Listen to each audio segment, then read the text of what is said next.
Extrait de Pratique de l'amour de Michel Bozon.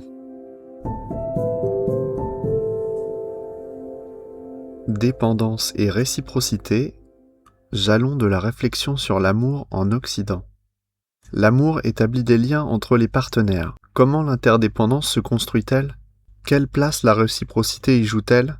Examinons quelques étapes de la réflexion sur ce processus dont les paradoxes et les contradictions ont intéressé les philosophes et les écrivains.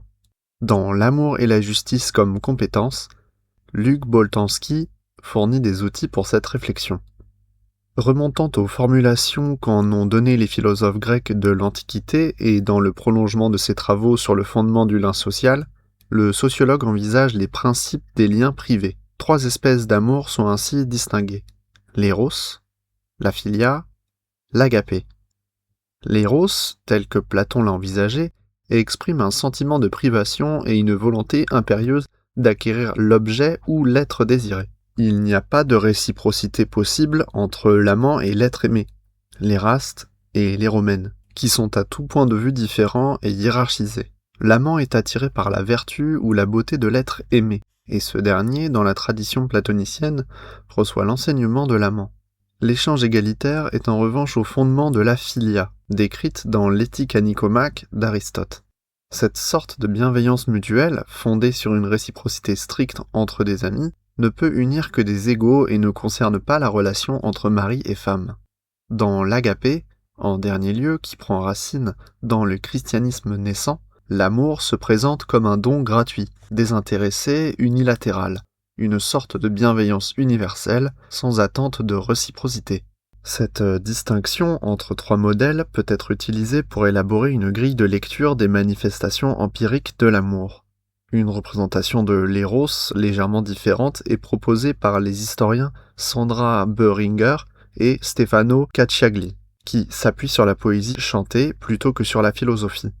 Le désir amoureux apparaît alors comme la relation asymétrique d'un poursuivant et d'un poursuivi toujours plus jeune, mais dont il s'agit d'obtenir le consentement. Une forme de réciprocité dans l'asymétrie est bel et bien possible et recherchée. L'un des premiers efforts pour penser des relations amoureuses mutuelles entre hommes et femmes se situe vers le XIIe siècle, en Occitanie, avec l'invention de l'amour courtois, le fin amor, qui étudie René Nelly dans l'érotisme des troubadours. Ce jeu aristocratique et littéraire définit et codifie les conditions et les étapes d'une vraie relation amoureuse, d'un amour épuré qui fuit la vulgarité et la brutalité des mariages ordinaires. Ce code d'une relation idéale traduit une sensibilité émergente, plus qu'il n'exprime une réalité de l'époque. Des 2 conditions classiques ont été formulées par ceux qui en ont fixé les règles. D'une part, l'amour idéal est nécessairement adultère, car il est inconcevable dans le cadre du mariage, où le mari a les prérogatives d'un maître. D'autre part, le vrai amour implique paradoxalement une inégalité sociale, entre une dame d'un lignage élevé et un amant de plus basse extraction. La domination masculine est en effet telle que la création d'une égalité en amour est impensable sans un déséquilibre initial dans l'autre sens. La relation amoureuse s'établit à travers une série d'épreuves contrôlées par la dame, par lesquelles l'amant marque sa soumission comme un vassal à son suzerain. L'exercice de sevrage amoureux épure le sentiment tout en échauffant les corps. Typique à cet égard est l'une des ultimes épreuves avant le passage à l'acte charnel, la cérémonie intime de la zague, ou essai. L'amant passe une nuit avec la dame qu'il doit respecter. La description de l'amour comme processus à étapes retient l'attention. Le débat de savoir si les amants accomplissent vraiment l'acte charnel, qui a fait couler beaucoup d'encre, est relativement secondaire.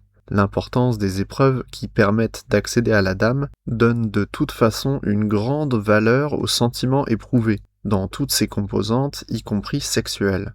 Il faudra de nombreux siècles avant que ce code amoureux hétérosexuel, initialement adultère et transgressif, ne devienne une forme dominante du processus amoureux, inscrite dans le système social à travers le mariage, accepté par l'Église et productrice d'une subjectivité amoureuse. Dans cette évolution de la sémantique amoureuse, le sociologue allemand Niklas Luhmann entreprend la généalogie dans son ouvrage Amour comme passion, de la codification de l'intimité.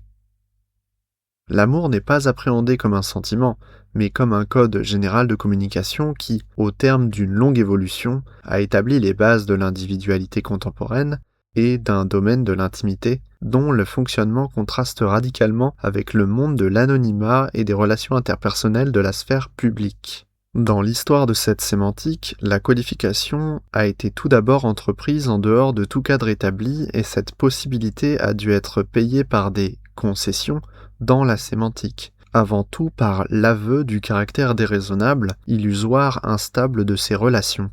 Luhmann rappelle que le code a d'abord été un idéal, l'amour courtois, avant de se présenter comme paradoxe et déraison, l'amour-passion du XVIIe siècle, puis comme reflet d'une autonomie, amour romantique au XIXe siècle. À partir de l'amour romantique, dont nous sommes les héritiers, l'autre ne vaut plus seulement pour sa vertu ou pour sa beauté, mais parce qu'il constitue à lui seul un monde égocentré, dans lequel la personne amoureuse va trouver du sens et qu'elle va s'intéresser à vouloir connaître et incorporer. Ainsi, l'amour est, selon l'expression complexe de Luhmann, l'internalisation de la référence au monde subjectivement systématisé d'un autre. L'amour contemporain implique le concept néo-humaniste et romantique d'un individu à la fois ouvert au monde et qui se constitue son propre monde. Il suppose l'existence d'un domaine de l'intimité, mais les femmes et les hommes n'y occupent pas la même place. Avec son article « Production du sentiment amoureux et travail des femmes », publié en 1982, Sonia Dayan-Herzbrunn propose une lecture féministe et critique de l'amour romantique, marquée par la volonté d'en dévoiler les ressorts inégalitaires. La sociologue constate une dissymétrie dans les sentiments amoureux des hommes et des femmes, entraînant une dépendance affective des femmes bien au-delà de leur dépendance matérielle. Cette dépendance affective est l'un des produits de l'idéologie amoureuse romantique. L'éducation donnée aux petites filles, ainsi que tout le discours que les femmes entendent et qu'elles lisent, les pousse à se voir comme des êtres incomplets et à espérer la venue d'un homme miraculeux et unique dont l'amour permettra d'achever la construction de leur identité de personne ou de femme. À cet homme, elles feront don d'elles-mêmes dans l'abnégation et le dévouement. Des hommes amoureux, on n'attend aucun de ces comportements à l'égard des femmes. Cette grande différence dans les obligations que le discours romantique impose aux hommes et aux femmes attire l'attention sur les relations de pouvoir dans l'expérience amoureuse.